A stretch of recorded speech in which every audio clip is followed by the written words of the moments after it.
Segment Shmone Nikud Shtaim Nikud Dalet. Vayoshienu min hadever. Vayoshienu min hadever. This segment will show you a compact way to indicate the recipients of a particular action. Let's suppose for a moment that the disaster escape strategy that you crafted for the previous segment was successful. If so, you might find someone acknowledging your assistance, exclaiming, "Here's the person who rescued us. He rescued us," or "She rescued us." There are two ways to make that exclamation in Hebrew. The difference will hinge on whether the object, us, stands apart from the verb or is suffixed to the verb. First, notice how it can be expressed apart from the verb. V'yoshia otanu. V'yoshia, and he rescued, otanu, us. That is, the particle ate followed by the first common plural pronominal suffix, nu, otanu.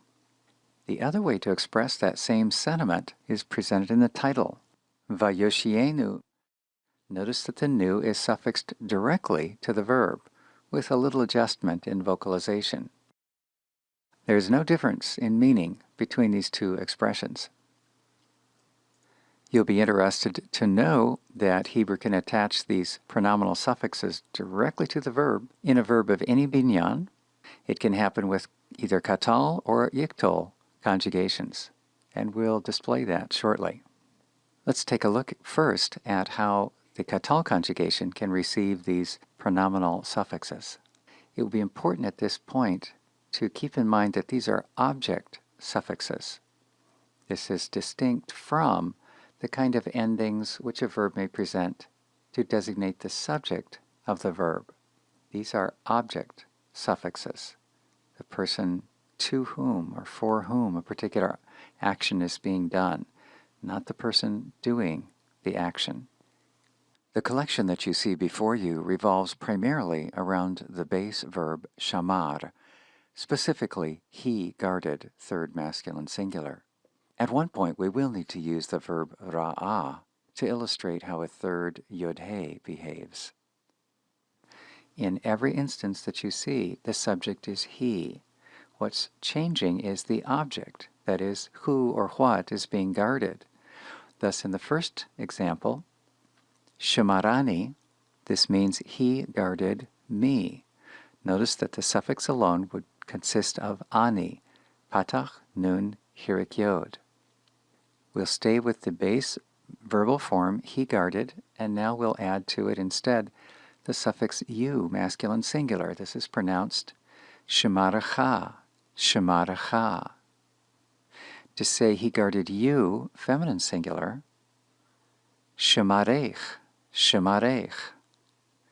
Two alternatives are offered for the next entry, the third masculine singular suffix. Most verbs will resemble the first example, shemaro, shemaro. But verbs that are third yod-he and an occasional hollow verb appear with the suffix ahu, such as the verb ra'ah. So we find ra'ahu, ra'ahu, in order to express he saw him or it. To say he guarded her or it, feminine singular, shemara, shemara. Notice the mapik in the he to indicate that this is an entire idea or concept of its own, that is, the third feminine singular pronoun. For plural pronominal objects, let's go to the left column. Shemaranu, shemaranu, he guarded us. Shemarchem, shemarchem, he guarded you, masculine plural. Notice this is not shemartem, for that would have been you, masculine plural, guarded. But this is shamar, he guarded, plus masculine plural suffix of the second person sort, you. Shemarchen, It's very close, only changing the final consonant from mem to nun, and this produces the meaning he guarded you, the you consisting of a group of women or feminine gendered objects. Shemaram, shemaram, he guarded them, where the object or persons guarded are masculine, plural. Shemaran, shemaran, again he guarded them, but now the objects are feminine. Once again, in all of these we've just reviewed, the base verb was shamar, he guarded. Not simply the shoresh, but the actual conjugation, third masculine singular. Suppose you find yourself in a situation needing to say, instead of he guarded me, perhaps you'd want to say you, masculine singular, guarded me. To do so, simply take the two components, shamarata, our customary conjugation to state you guarded, masculine singular, and to this we'll add the suffix ani that we found from the table above, meaning me. This is the object suffix for me. The resulting combination will be shamaratani, shamaratani. Please read over the comments that you find in the textbook, which indicate some of the changes to produce that form, shamaratani. Now let's direct our attention to yiktol forms with pronominal suffixes. For the most part, we'll find these suffixes to be the same as those found for the katal verbs. Our base verb will be yishmor, he will guard. Yishmareni, yishmareni. This means he will guard me. Yishmorcha, yishmorcha. He will guard you, masculine singular. Yishmarech, yishmarech. He will guard you, feminine singular. Yishmarehu, yishmarehu. He will guard him or it, masculine. Yishmareha, yishmareha. He will guard her or it, feminine. For the left column, we'll simply read the Hebrew. You can derive the meaning from the gloss. Yishmarenu, yishmarenu. Yishmorechem, yishmorechem. Yishmorechen, yishmorechen. Yishmerem, yishmerem. Yishmeren, yishmeren. To this point, we've limited ourselves to the kal binyan, pronominal suffixes, whether with the katal or the yiktol, past or future, but limited to the kal binyan. You'll be interested to know, and it should come as no surprise, that these same suffixes can operate with other binyanim. We'll illustrate that with the hifil. First, a katal form of a hifil binyan. Consider the word hishlachticha, hishlachticha. This is hifil. It's katal. The base verb is hishlachti, I threw. And then you, second masculine singular, is appended to it to form hishlachticha. We find this very expression used in an oracle from Ezekiel 28, directed against the king of Tyre. Al eretz hishlachticha, I threw you down to the ground. What about the yiktol with a binyan such as hifil? The answer is yes. These same pronominal suffixes can operate with the yiktol in binyanim outside the kal. Consider then the expression tashlichuhu, tashlichuhu. This is the base verb tashlichu, you, masculine plural, will throw, plus the pronominal suffix for third masculine singular, him or it, tashlichuhu. We find this exact form used in Pharaoh's terrible edict declaring that children of the Israelites were to be thrown into the Nile. Kol haben hayilod hayeorah tashlichuhu.